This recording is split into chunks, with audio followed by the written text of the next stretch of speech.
나누기 전에 좀 하소연 좀 하고 시작할게요. 오늘 설교 준비 정말 힘들었습니다. 계속 고민하고 준비했는데 진짜 설교가 준비가 안 되더라고요. 제가 원래 토요일 밤 한 11시 정도 되면 설교 원고가 나옵니다. 그러면 이제 계속 수정하는 작업을 해요. 그래서 보통 이제 11시에 나오면 수정하다가 이제 새벽에 잠을 자는데, 어제는 밤 11시까지 쓰고 지웠다가 너무 안 되더라고요. 그래서 11시 되니까 조금 썼습니다. 그래서 한 새벽 2시까지 3시까지 쓰니까 이제 원고 하나가 나와서 좀 보다 잤는데, 오늘 어떤 말씀을 전해야 될지 되게 많이 고민을 많이 했습니다. 그러다가 좀 방향도 많이 틀고 이런저런 고민을 하다가 그냥 처음에 내가 나누고자 했던 이야기 나눠야 되겠다. 그게 무엇이냐면, 우리 청년부 가운데 제가 가졌던 생각과 마음, 그리고 제게 주신 하나님의 마음들, 그리고 그 비전을 나누고 오늘 마치려고 합니다. 여러분 혹시 그 한강대교나 마포대교 가보신 적 있으세요? 그렇구나. 수원 촌놈이 아니었군요. 죄송합니다.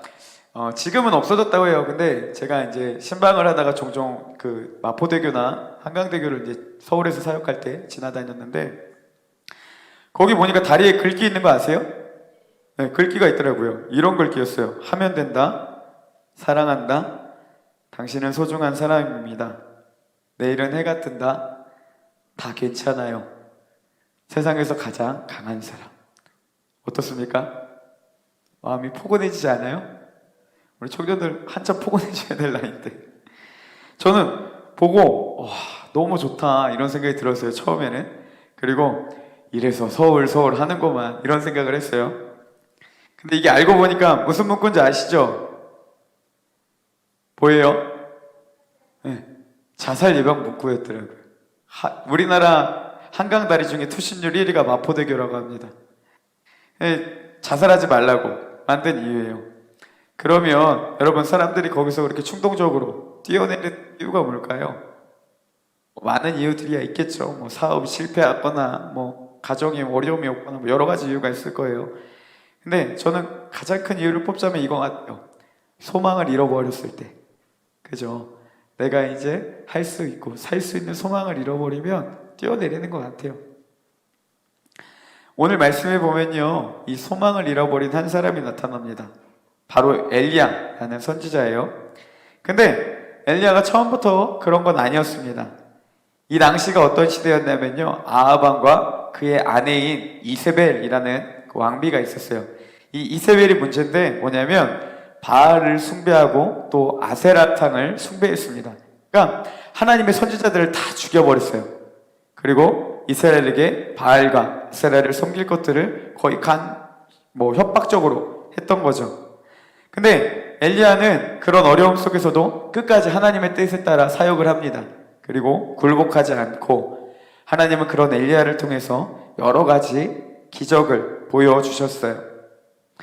당시 이스라엘 사람들은요, 갈등을 하고 있었어요. 무슨 갈등이냐면, 여호와가 하나님이신지 아니면 이세벨이 갖고 온 바알과 아세라상이 하나님인지 계속 갈등하고 고민했었어요. 왜냐하면 자신들의 선조들은 뭐라고 이야기했냐? 여호와가 하나님이래요.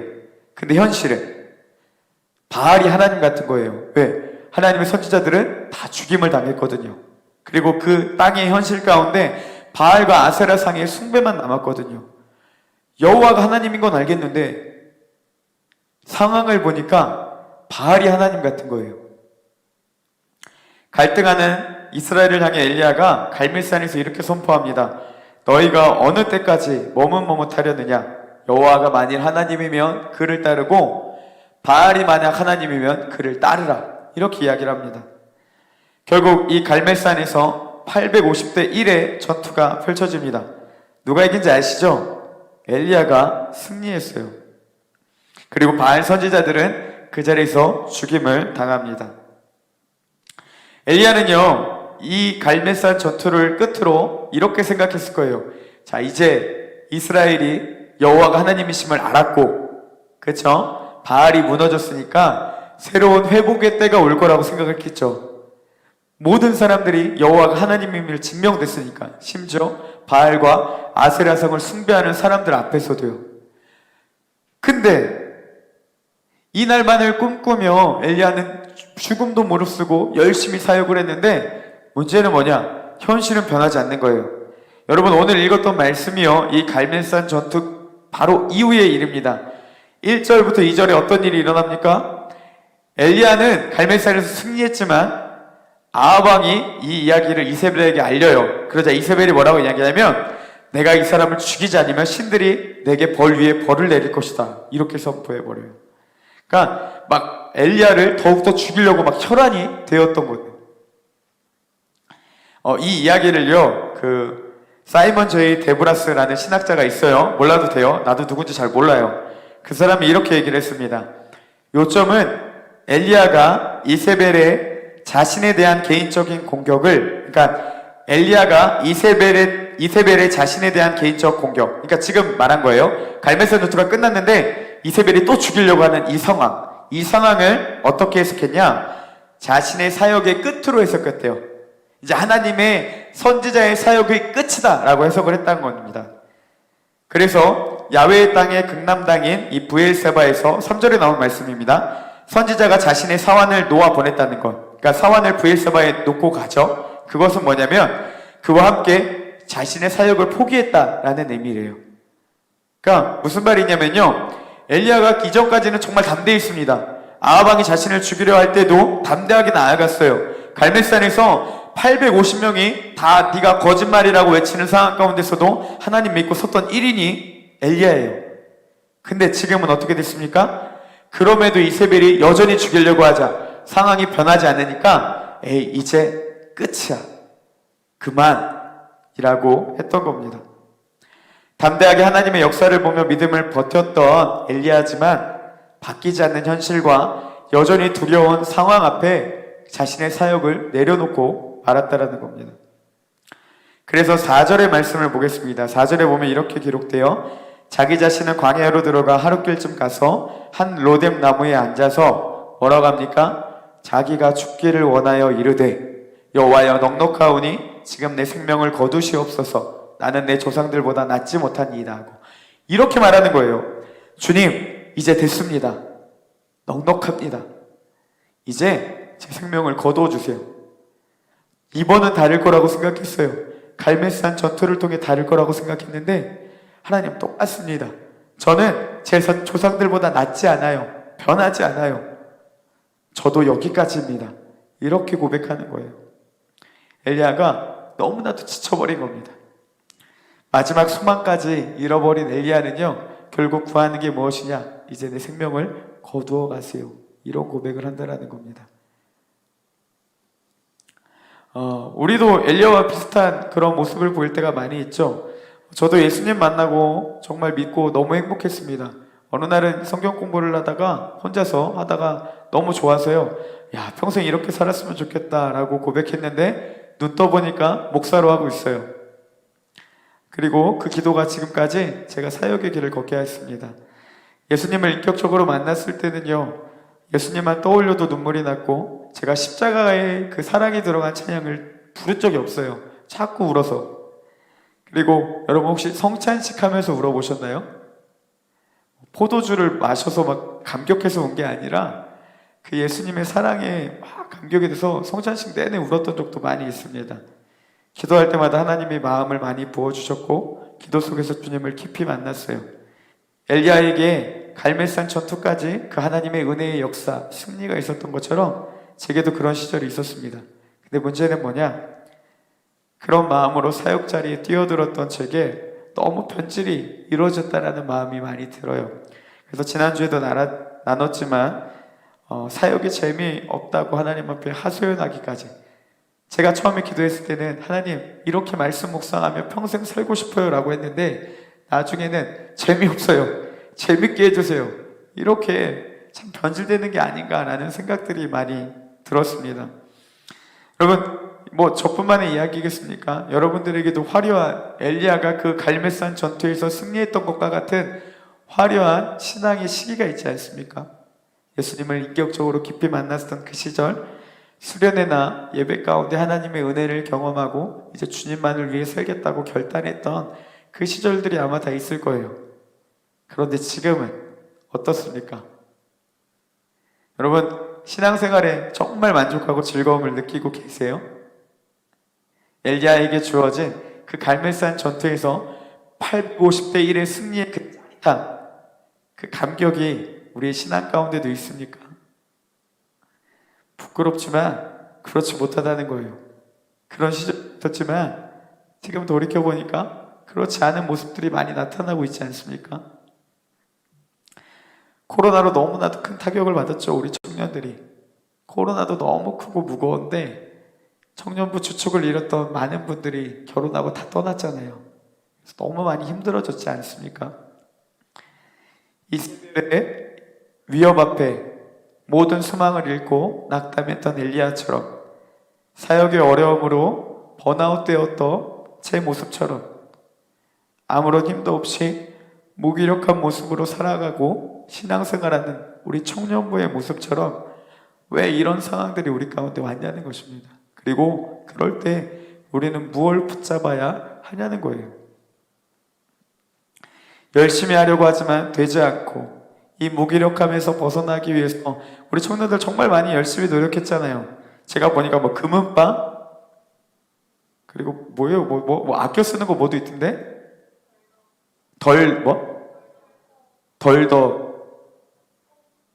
네, 하여튼 그거요. 그것도 있고 그 다음에 뭐 웰컴백. 네, 우리 신입생도 뭔지 모르겠죠. 나도 하나도 몰라요. 괜찮아요. 줌을 활용한 기도회도 있었대요. 뭐 여러 가지 발버둥 쳤죠. 근데 여러분 어땠습니까? 발버둥 칠 때마다 하나님의 은혜가 임했습니까? 물론 그럼 너무 감사하지만 저는 그랬던 것 같아요. 제 생각에는 마치 늪에 빠진 것처럼, 늪에 빠지면 어떠죠? 발버둥 치면 칠수록 더 깊이 들어가는 것처럼 벗어날 것 같은데 다시 돌아가고, 벗어날 것 같은데 다시 돌아가고 허우적대면서 우리가 이 코로나 시기를 지내지 않았습니까? 그런 생각들을 하니까 막 너무 아팠어요. 그래서 제가 이 본문 여기를 한 10번 정도는 읽거든요. 설교하기 전에. 할 때마다 기도했습니다. 주님, 위로해 주십시오. 근데 여러분, 이런 암울한 상황 가운데서 중요한 것 한 가지가 있습니다. 제가 오늘 꼭 나누고 싶은 한 가지예요. 뭐냐면요, 하나님은 그런 상황 가운데서도 지금도 우리 안에 일하고 계시다는 사실입니다. 절망에 빠진 엘리야에게 하나님이 그런 모습을 보여주셨어요. 여러분 10절과 14절에 보면요, 하나님이 이렇게 말씀하세요. 엘리야야, 네가 왜 여기 있냐? 그러면 10절과 14절에 똑같이 이야기를 해요. 뭐라고 하냐면, 내가 만군의 하나님 여호와께 열심히 유배해요. 이는 이스라엘 자손이 주의 언약을 버리고 주의 제단을 헐며 칼로 주의 선지자들을 죽였으며 오직 나만 남았는데 그들이 내 생명을 찾아 뺏으려 합니다. 한탄하는 거예요. 하나님, 이게 뭐예요? 마치 이렇게 얘기하는 거죠. 주님, 저는 주를 위해 정말 열심히 했습니다. 변화를 꿈꾸고요, 정말 열심히 사역했어요. 하나님, 근데 왜 이런 결과가 나타나죠? 이스라엘은 하나님과 맺은 언약을 어겼어요. 제단은 헐렸고요, 하나님의 선지자들은 다 죽였어요. 그리고 그나마 저 하나 남았는데 이제 저까지도 이세벨이 죽이려고 합니다. 하나님, 아무런 소망이 없어요. 안 돼요. 우리가 차마 하지 못했던 말 아닙니까? 허우적거릴수록 더 깊이 빠져버린 늪 가운데 마치 하지 못했던 말. 하나님, 아무리 해도 안 돼요. 그때 하나님이 이렇게 말씀하십니다. 15절 17절에 보면요, 하나님이 그에게 네가 해야 될 일이 있다 이렇게 말씀을 하고 계세요. 뭐 15절부터 17절까지 주구절절 이야기했지만 그냥 이렇게 이해하시면 됩니다. 네가 아직 해야 될 일이 있다. 너를 통해 아직 할 일이, 내 계획이 아직 있다라는 것입니다. 다시 말하면 엘리야는 자신의 사역이 끝이라고 생각했고 소망조차도 내려놨지만 하나님은 네가 아직 할 일이 있다라고 말씀을 하시는 겁니다. 그리고 18절에 보니까 이렇게 이야기하죠. 내가 이스라엘 가운데에 7,000명을 남기리니, 이 7,000명은 어떤 사람들이냐면 바알에게 무릎을 꿇지 않고 다 바알에게 입맞추지 아니한 자라는 겁니다. 엘리야는 어떻게 얘기했죠? 나만 혼자 남았다는 거예요. 하나님 그에게 뭐라고 말씀하십니까? 네가 아직 해야 될 일이 있다. 나는 아직 너를 향한 꿈이 있다. 그리고 뭐라고 말하세요? 너 혼자가 아니라 7,000명을 남겨놓았다는 겁니다. 마치 이렇게 말씀하시는 거죠. 엘리야야, 혼자라고 생각했지. 그 소망도 사라져버리는 암울한 현실 같아 보이지. 포기하지 마. 아직 7,000명이 남아있다. 너는 혼자가 아니야.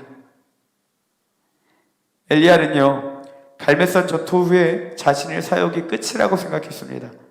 이 상황은 절대 변할 수 없고 아무런 소망도 없다라고 생각을 했어요. 하지만 하나님은 그 속에서도 엘리야를 향한 꿈을 포기하지 않으셨습니다. 그를 끝까지 사용하길 원하셨고, 절망적인 상황 가운데서, 내려놓는 상황 가운데서도 주님은 그를 향해 신실하게 역사해 주셨습니다. 깊은 절망에 빠진 엘리야를 통해 7,000명을 준비하셨고 7,000명을 예비하신 것이 바로 하나님의 인도하심이라는 겁니다. 김민건 목사님께서 이제 청년부 사임을 결정하시고 다음 사역자를 위해서 이제 저희 교회에서도 열심히 이제 찾았습니다. 그래서 이제 2명의 목사님이 오셔서 설교도 하고 그러셨는데 잘 안 됐어요. 이제 그때 뭐 이거 전에도 예배 때 한번 나눴던 것 같은데, 그때 마음에 들었던 생각이 그냥 목사님께 내가 한번 하겠다고 얘기해 볼까 라고 생각을 했었어요. 근데 청년들이 싫어할까 봐 정말 뱉지는 못했고 자신감도 없었습니다. 근데 이제 그런 좀 자원하는 마음이 좀 들어서 그냥 맞으면 하나님 저를 사용해 주세요 라고 했고, 목사님은 청년부를 맡으세요.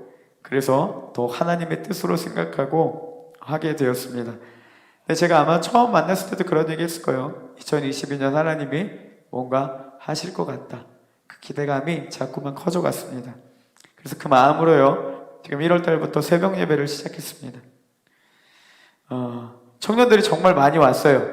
그리고 저와 동욱 형제의 목은 같습니다. 좀 웃어줘요. 나 힘들어. 사람들이 제가 청년부를 정말 간절히 사랑해서 간절한 마음으로 기도하는 줄 알아요. 근데 죄송하지만요, 간절한 마음으로 기도하는 건 맞는데 솔직히 저는 하나님을 거의 협박에 가깝게 부르짖고 있었습니다. 하나님, 제발 뭔가 하세요. 제발 뭔가 하세요. 목이 터져라고 소리 질렀어요. 제 안에 하나님이 뭔가 하실 것 같다는 기대감은 있습니다. 막연한 저의 꿈이 아니라 기도하다 주신 하나님의 마음이라고 생각하고 저는 확신하고 믿고 있습니다. 근데 막상 현실을 보면 불안한 거예요. 예배의 모습을 보면 불안해요. 2시 반에 섰을 때 불안한데요, 40분 지나면 사람들 좀 차면 나는 그때서야 안심이 돼. 아이고 왔구나. 좀 일찍 와. 그러니까 새벽에도요 자꾸 불안해요. 하나님을 향한 기대감이 있는데 기도 소리가 점점 커지고 하나님의 충만한 은혜가 이제 새벽 가운데 임할 것 같아요.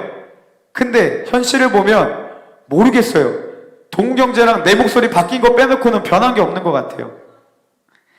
이러다 청년들 새벽에 안 나오면 어떡하지?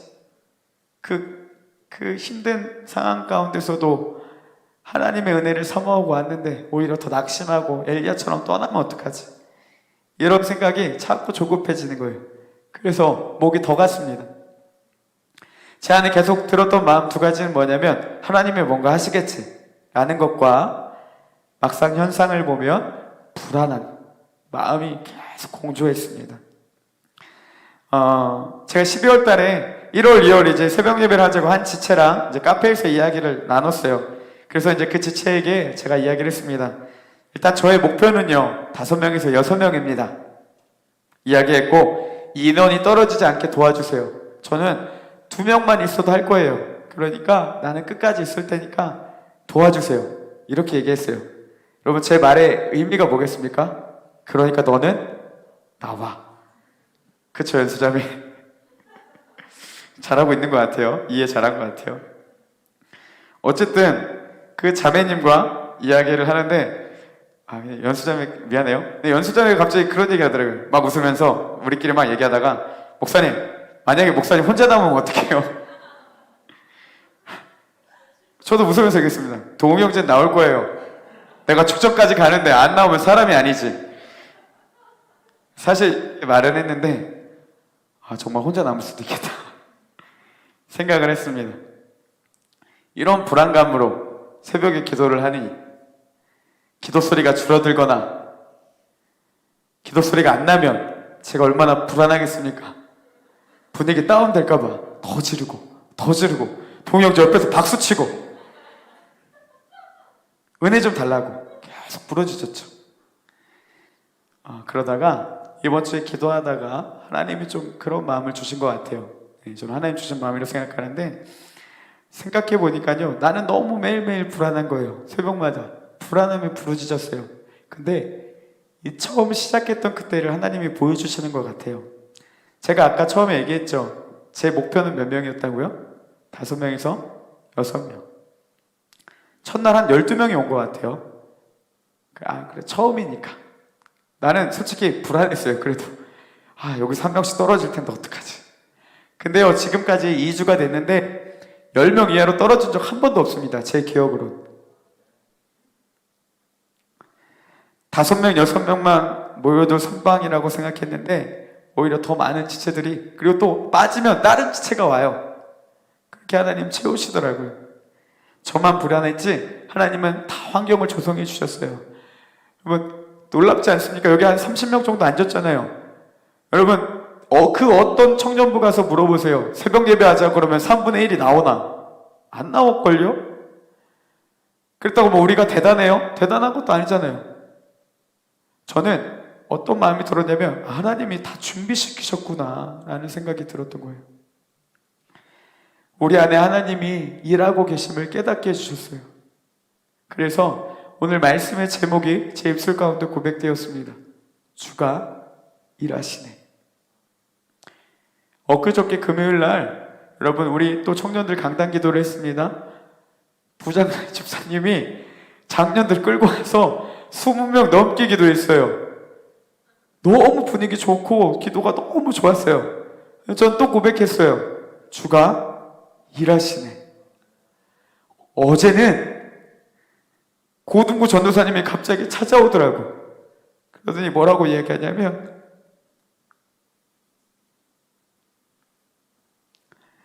목사님 저희 고등부도 함께 해도 될까요? 저는 또 고백하는 겁니다. 주가 일하시네. 주가 일하시네. 제가 40이 되니까 이제 또 여러분 하나님이 우리 가운데 일하고 계시다는 사실입니다. 저는 오늘 말씀이요, 우리 청년들과 너무 오버랩 되는 거예요.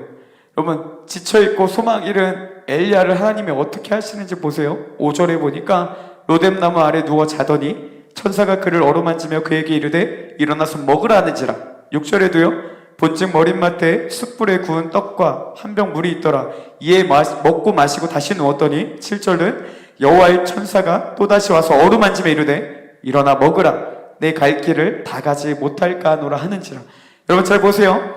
소망을 잃고 좌절한 엘리야는요, 그 로뎀나무 아래 누워 잤습니다. 로뎀나무가요, 여러분 그 광야의 로뎀나무가 막 그늘지고 넓은 그런 숲이 아니에요. 키가 150m밖에 안 되고 나뭇잎도 크고 막 그렇게 그늘지지도 않는, 그거에 초라하게 기대해서 누워있던 거예요. 그때 어떻게 합니까? 천사가 엘리야를 어루만지는 거예요. 그의 지쳐있는 육신을 만지셨다는 겁니다. 그리고 어떻게 해요? 일으켜요. 여러분 5절에 보니까 로뎀나무 아래 누워 자더니 천사가 어떻게 합니까? 만지고 일으켜요.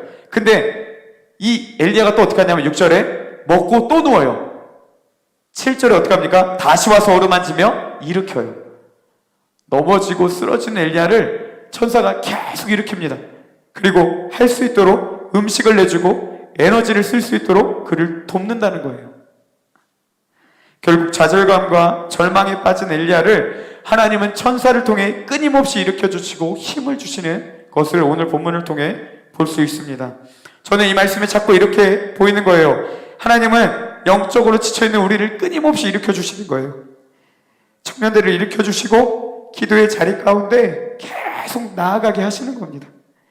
누워있는 우리를 일으키시는 하나님, 지쳐있는 우리를 어루만지시는 하나님, 굶주려 있는 우리 가운데 새로운 영적 능력을 부어주시는 하나님, 그게 우리 가운데 역사하시는 하나님이라는 겁니다. 여러분, 새벽 예배 해보시면 알겠지만 절대 사람이 각오한다고 되는 게 아니에요. 하나님이 우리 가운데 그 준비할 수 있는 마음 주신 게 아니겠습니까? 하루라도 오신 분들 정말 너무나도 감사해요. 금요일에도 우리 함께 모여서 기도할 수 있는 감동 주신 것 아니겠습니까? 여러분, 누가 여기 왔는데 기도하는데 내 힘으로 왔다고 할 수 있겠어요? 오늘 이 시간 예배에 올 수 있는 것도 하나님이 우리 가운데 역사하시는 것 아니겠습니까? 이 모든 것들이 다 하나님이 하시는 일들이라는 거예요.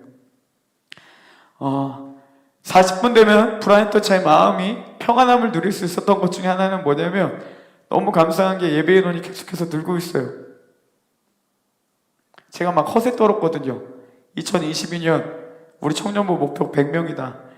22년 12월 31일에 내 말이 맞나 안 맞나 보자. 이렇게 얘기를 했는데 솔직히 불안했는데요. 가만히 보니까 나는 한 것도 없는데 하나님이 자꾸 부어주시는 것 같아요. 갑자기 외국에서도 오고, 우리 동아 형제 어딨어? 막 군대에서도 오고. 저는 이렇게 고백할 수밖에 없는 것 같아요. 주가 일하시네. 주가 일하시네. 여러분, 우리 청년부를 향한 하나님의 열심이 느껴지십니까? 그분의 성실하심, 신실한 인도하심이 느껴지세요? 우리는 소망이 없다고 생각했고 열심을 잃어버리는 환경 가운데 있었습니다. 청년들의 주축을 이뤘던 그 리더들이 다 떠나갔고 코로나는 우리를 모이지 못하게 만들었어요. 좌절과 절망만 남아버린 그 상황 가운데서도 중요한 건 무엇이냐면요, 하나님은 쉬지 않으셨다는 겁니다. 우리 가운데 끝까지 일하셨다는 거예요.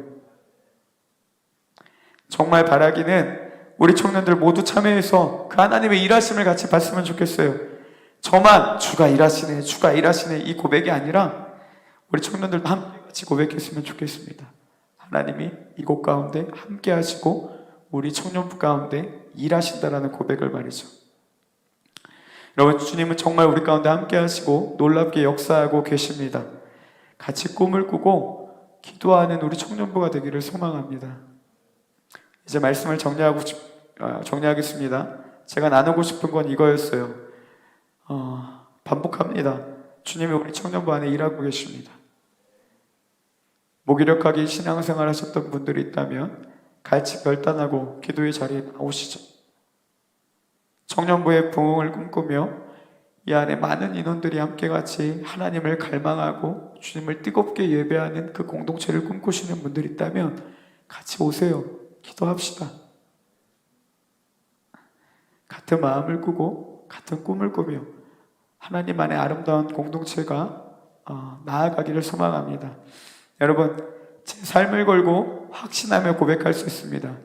우리 주님이 우리 청년부 가운데 일하고 계시다는 사실입니다. 이제 찬양하고 결단할 건데 앞에 들었던 찬양이죠. 주가 일하시네. 가사를 보면 이렇습니다.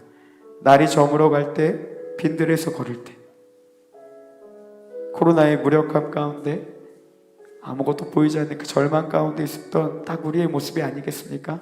여러분, 그때가 어떤 때라고 고백해요? 그때가 하나님의 때라는 겁니다. 내 힘으로 안 될 때, 빈손으로 걸을 때, 아무리 발버둥 쳐도 안 되고 아무리 노력해봐도 안 되고 별의별 거 다 해도 오히려 더 큰 낙심만 올 때, 하나님이 우리 가운데 어떤 고백을 하게 하십니까? 내가 고백해 여호와 이래. 주님이 우리 가운데 영적인 갈급함을 주셨고 기도의 자리에 오도록 우리의 마음을 준비시켜 주셨고 부흥의 때를 향하여 이 모든 것들을 예비하셨고 신실하게 역사하셨다는 겁니다. 제가 아무런 근거도 없습니다. 그 속에서도 부흥을 꿈꿀 수 있었던 것, 우리 청년들이 이렇게 기도하며 새해를 꿈꿀 수 있었던 것, 우리 지체들의 마음에 기도할 수 있는 마음으로 하나님이 준비하셨던 것, 이게 다 여호와 일이 아니겠습니까? 이절 고백하죠. 우리 모인 이곳에 주님 함께 하시네. 누리네 아버지 은혜. 주님이 진짜 우리 가운데 함께 하시다라는 거예요. 적은 떡과 물고기 내 모든 걸 드릴 때 보잘것 없는 것 아니겠습니까? 나 하나가 뭔 힘이 있겠어요. 내가 오고 빠지고가 무슨 얼마나 큰 영향력이 있겠습니까? 그래도 청년부의 기도 가운데 함께하는 것, 때로는 왔다가 졸다 가더라도 기도가 겁나 안 돼, 마음이 답답하더라도 우리의 그 마음을 드릴 때 그 모습까지도 하나님께 드릴 때 어떤 역사가 일어납니까? 모두 고백합니다. 여호와 이레, 하나님이 준비하셨다는 겁니다. 그리고 고백하죠. 주가 일하시네, 주가 일하시네. 그 시간까지도 아낌없이 드리는 자에게 주가 일하시네, 주가 일하시네, 신뢰하며 걷는 자에게. 여러분, 이 시간 도전합니다.